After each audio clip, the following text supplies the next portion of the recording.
Hello mga kaibigan, kumusta po kayo? Welcome po sa ating part 7 ng investigation ng Blue Ribbon Committee versus Pharmally Pharmaceutical. Yan, painit po ang usapan.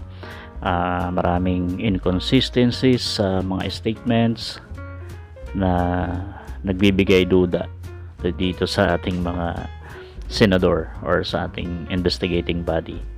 Okay, tuloy po natin ang diskusyon at i-remind ko lang po, no, after nung hearing na to, last hearing na lang yata, and then magpa-file na sila Senator Gordon.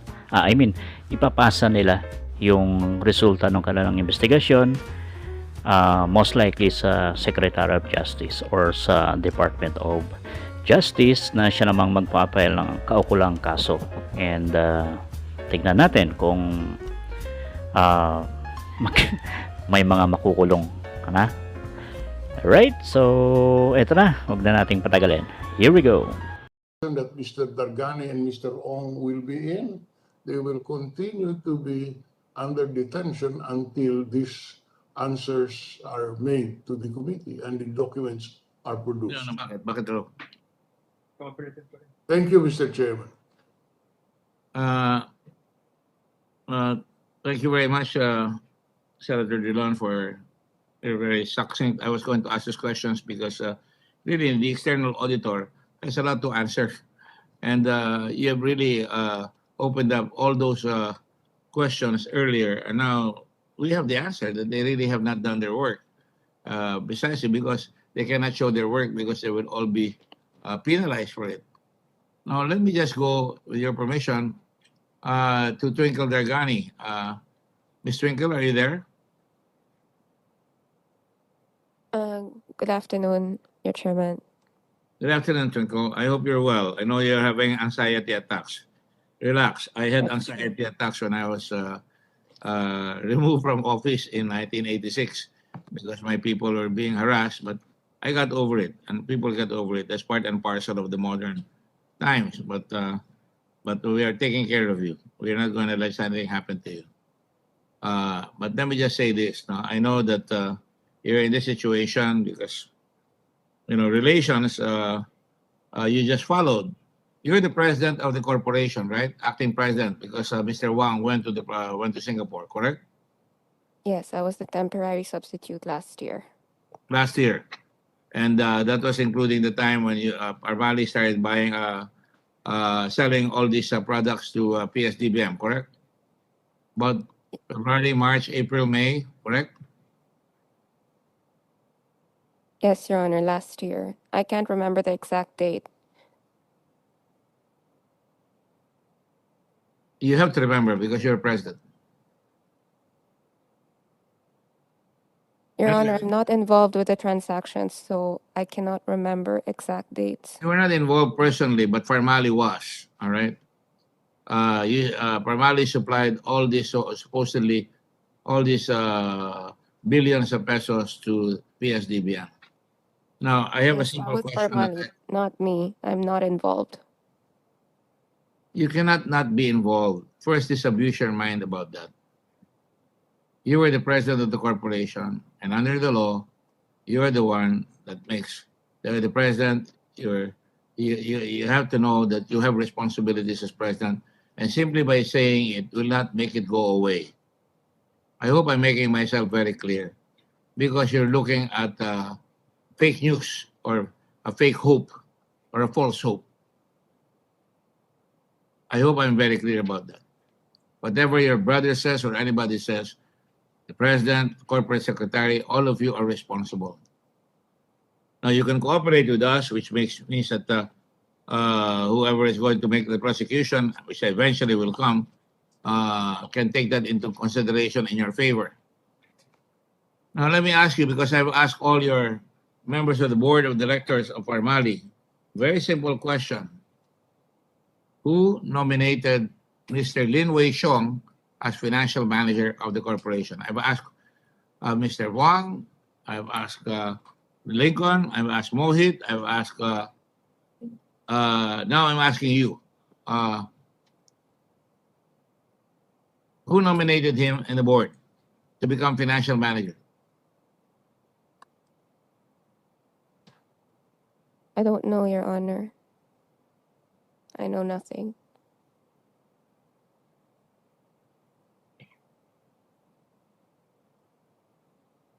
I cannot accept that answer. I'm sorry. Cannot say you know nothing. You are the recipient of a nice car from your brother, and you cannot say you don't know anything. Obviously, you have to ask saan magaling yung pera niya. I don't want to go into that. I don't want to stress you any further. I'm just asking a very simple question. Napakadali ang tanong ko. You understand Tagalog, right? Opo. Okay, good. Alam mo na ikaw ang presidente, alam mo na bago ma-nominate ang isang tao bilang financial manager, which na napakahalagang posisyon, humahawak ng pera, humahawak ng affairs of the corporation, nagbabayad, nag-a-approve na babayaran ng korporasyon, at kung anong binibili ng korporasyon. Lin Wei Xiong suddenly appeared as financial manager. And I have the document to prove that. Now, sino, nung nagbo-board meeting ba kayo, ni-nominate ba yan ang kahit na sino? Kahit sino dyan ang nag-nominate?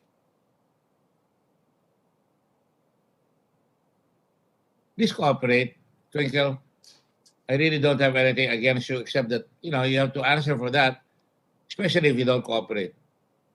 Makisama ka na, hindi makisama, makiisa ka na sa pagharap ng katotohanan. Anyway, Your Honor, I'm cooperating. Yes? What Hindi is ko it? po alam. Hindi mo alam. You know, ang commission ng offense ay nangyayari dahil ikaw ang gumawa o pabaya ka.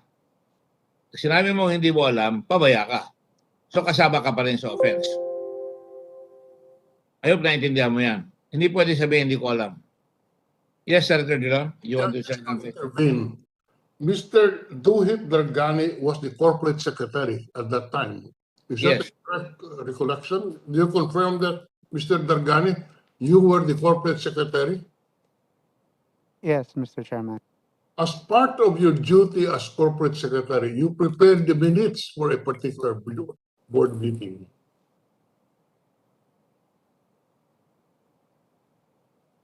Is that correct? Sorry, Mr. Chairman, I did not get the question. As corporate secretary, it is your duty to prepare the minutes of as to what had happened in a particular board meeting.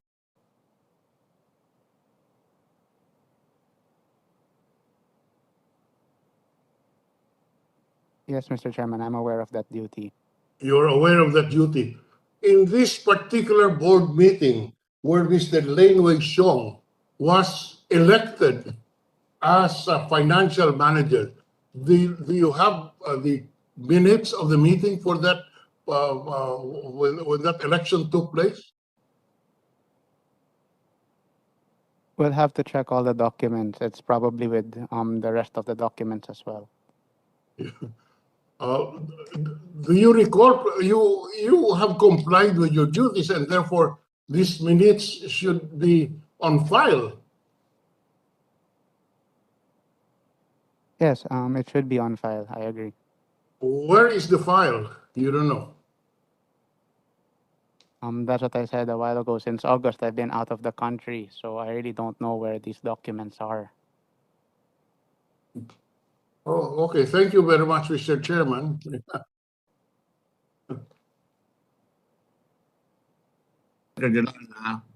Thank you, Senator Dillon. I actually was headed that way. Mr. Dargani, I will show you a document. All right? And I will flash it on the board, and sure, Secretary Senator Dillon will follow this, and we understand it being both lawyers. As a corporate secretary, you craft the minutes and you make the necessary documents official, right? You understand that, Mohit? Naintindihan mo yan, di ba? Yes po, Your Honor. Okay. Kaya nga, mahirap yung ayaw mo pa magsabi ng katotohanan. Ang nakalagay dito, ang petsa nito ay sandali, titingnan ko lang yung petsa, ha? 22 May 2020. Alright? Ang umarap kayo sa notary public. Then nagkaroon kayo ng kuwan sa RTC. Sa board meeting na ito, at ito ay pinanotaryohan nyo sa notarial register ni Feliciana Belvidad. Okay? At ang sinasabi nito, babasahin ko sa iyo, ayan, nakikita mo, lakihan nyo ay Mohit C. Dargani. Pwede ba lakihan yan? Of legal age, Filipino, with postal address at Unit 8, 22nd floor, Port Victoria Tower, B or 8th Avenue, blah, blah, blah. Hindi ko mabasa masyado. But anyway, nakikita. Yan. Basahin natin. After having been duly sworn to depose, say, and state and certify that I am the duly elected and incumbent corporate secretary of Pharmally Pharmaceutical Corporation, duly organized and existing under by virtue of the laws of the Philippines with principal address at Fort Victoria Tower B, 5th Avenue, 8th Avenue, 8 ba yun o 5th? Corner 23rd, 5th Rizal Drive, BGC, Fort Bonifacio. 2. At the meeting of the Board of Directors, isang meeting ng Board of Directors na tinakdang tawagin at ginawa noong May 19, 2020 na may quorum na naandun noong panahon na yon. Can you acted was present and acted throughout the following resolutions were unanimously adopted and recorded. In-adopt nyo at record itong mga resolution na sumusunod in the minute book of the corporation kept by me and are in accord with and pursuant to the charter and bylaws of the corporation and are now in full force and effect to it.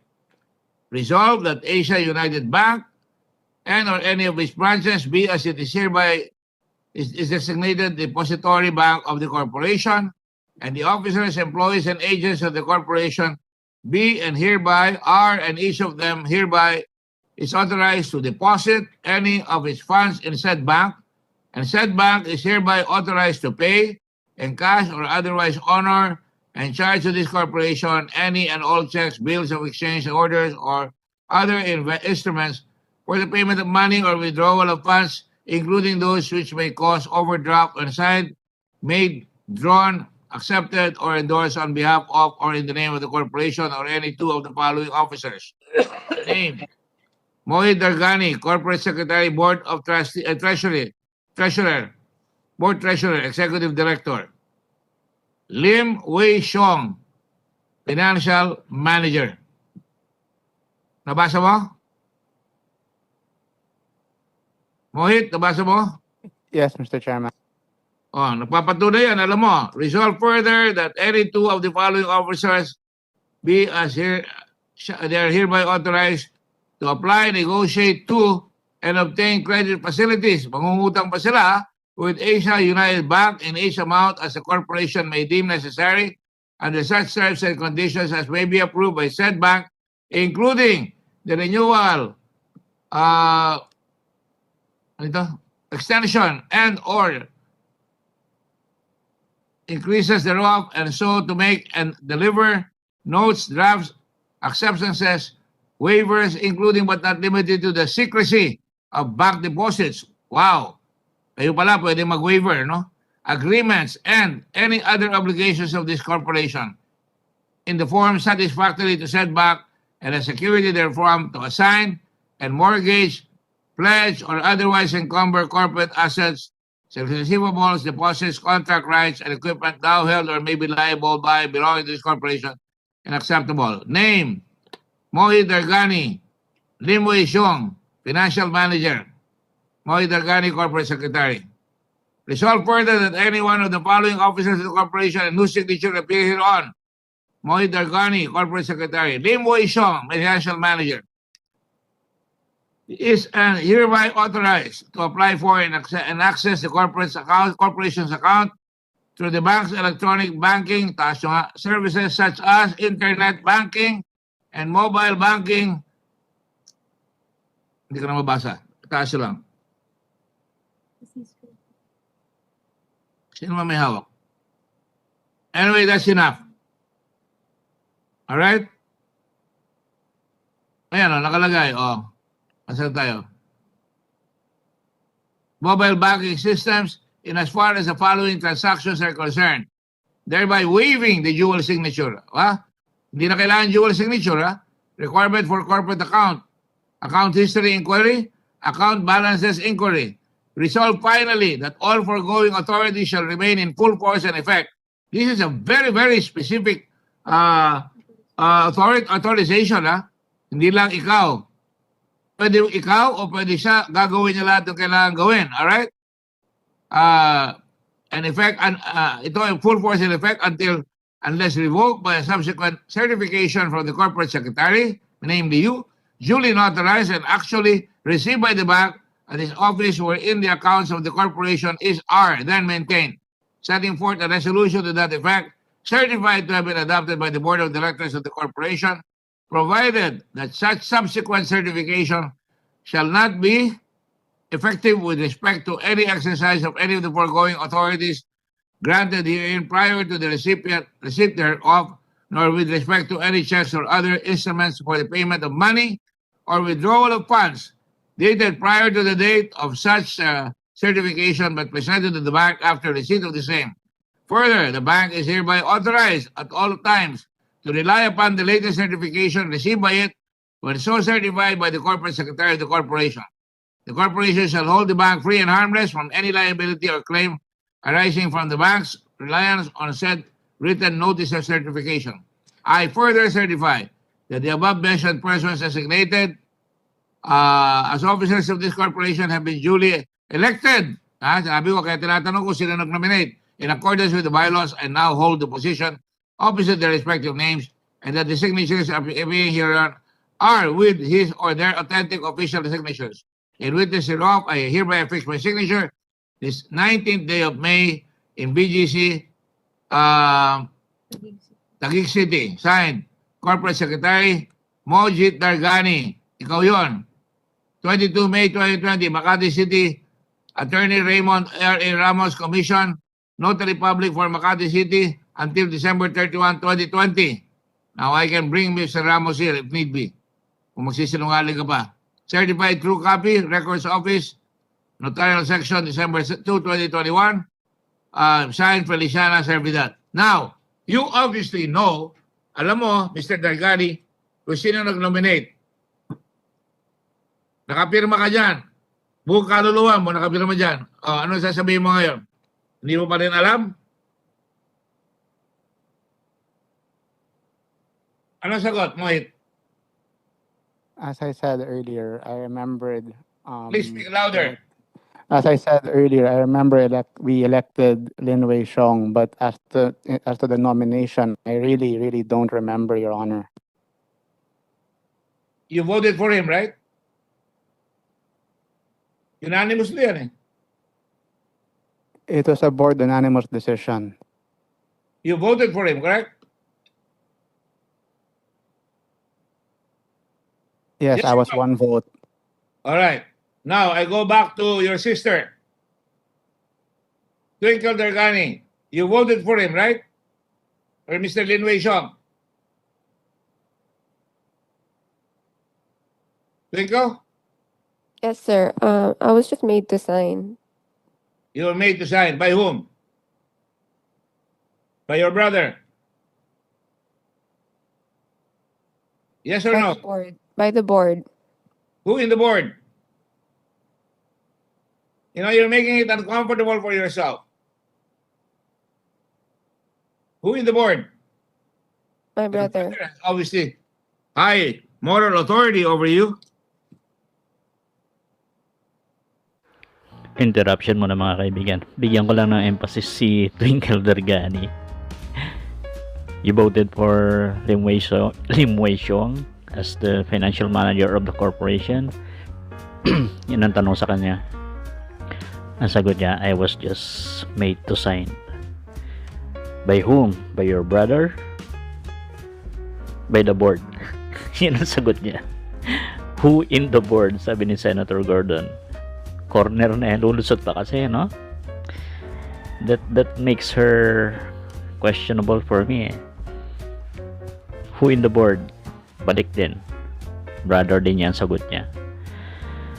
Oh, so from those unusual answers to a plain and simple question,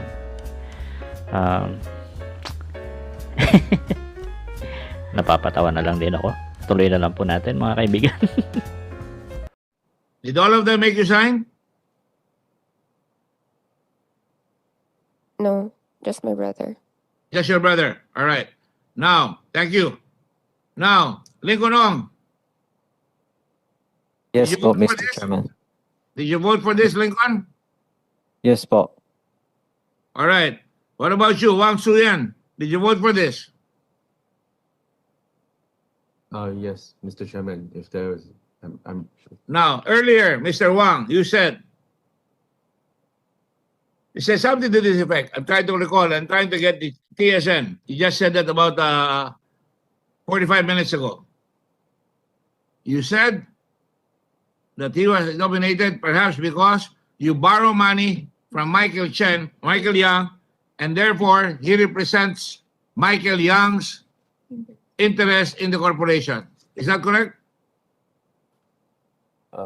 That's what you said just a while ago. I believe is as what I said is, if I can say it again, is You believe that was what you said. we Right. we had business dealings with suppliers from Michael Young, and Michael Young acted as a former guarantor, and therefore when we receive our funds, we will pay back immediately, and therefore I believe Mr. Lin was voted in to safeguard that interest and that guarantee. You believe that Lin Wei Xiong was to make sure that he guarantees the payment of Mr. Michael Young, correct? Words to that effect. Yeah, I believe so. Yes or no? Yes, right? Yeah, I believe so. Yes. All right. Thank you.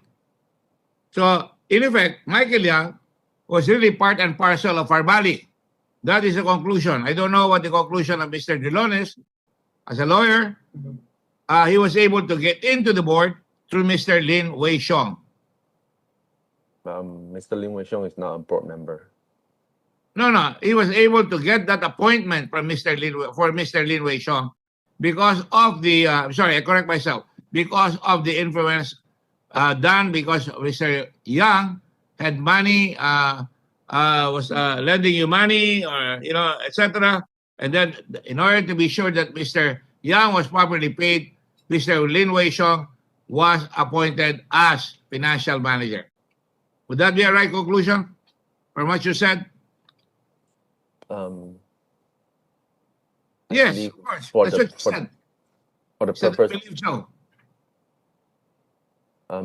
for the purpose of that bank account, I believe so. Yes. Speak louder, please. I heard you say yes. I just want to be sure I don't mishear you.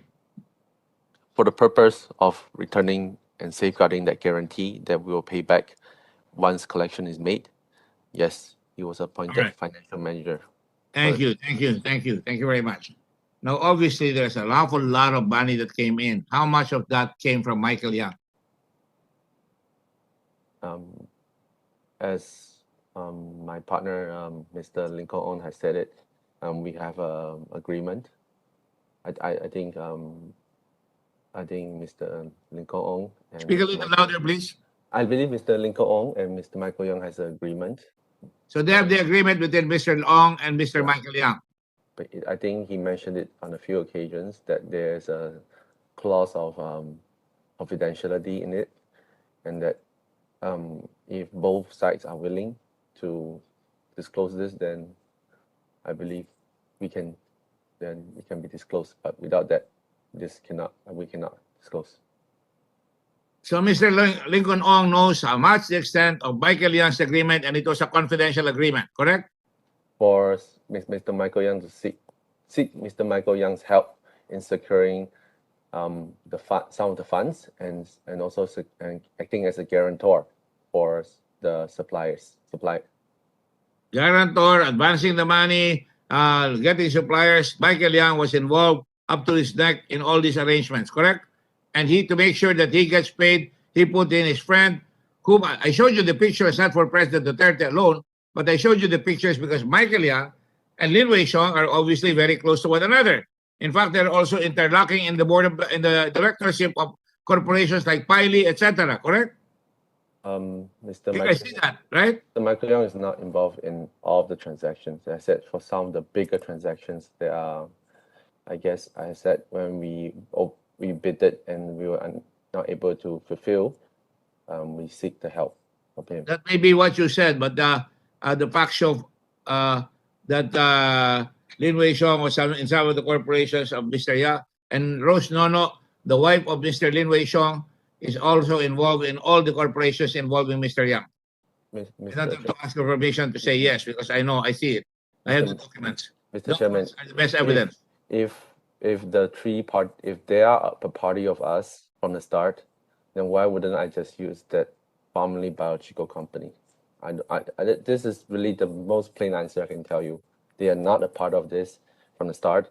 We only seek help from them in the middle, and therefore we did not use that original company. If that is so, then where did the money come from? You saw the numbers shown by Mr. Abrera earlier. You cannot account. Can you show it again? About 7+ billion pesos. 7.3 billion from PSDBM, payment from PSDBM. All right? And unconditional, what's that? Unaccounted importations of 7.9 billion. Down. There. Importations per PSDBM, 8.5 billion. Unaccounted importations of 7.9 billion. How much of that is Michael Yang? Lincoln.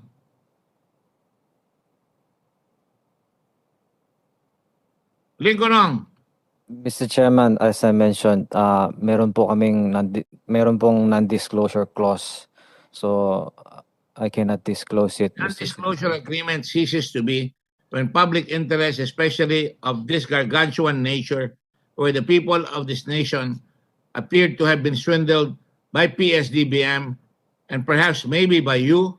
And I think you should come out because I am not going to say that NDA, and you are going to stay here. The health is over. If I have to appeal this to the Supreme Court, that we go back to the original ruling when you can be held indefinitely.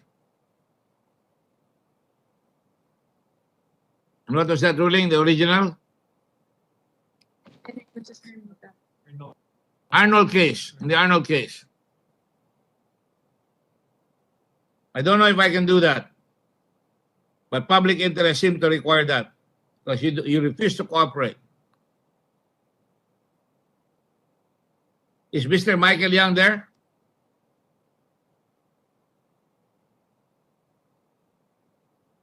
Is Mr. Michael Yang there?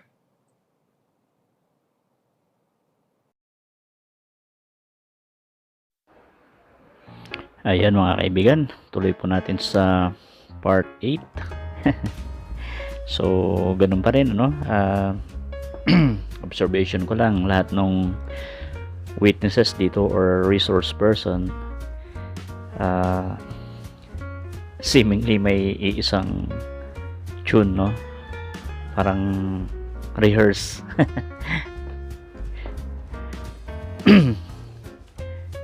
Sabagay, normal yun, no? Even po sa regular courts, bago humarap yung mga witnesses, may rehearsals po yan para iisa yung tono. Pero ganun pa man, ano, sa galing ng pagtatanong nila Senator Drilon at Senator Gordon, napapalutang pa rin nila na talagang may inconsistency, evasive yung mga witnesses. So that only shows na mukhang ano nga, may mga tinatago nga, no?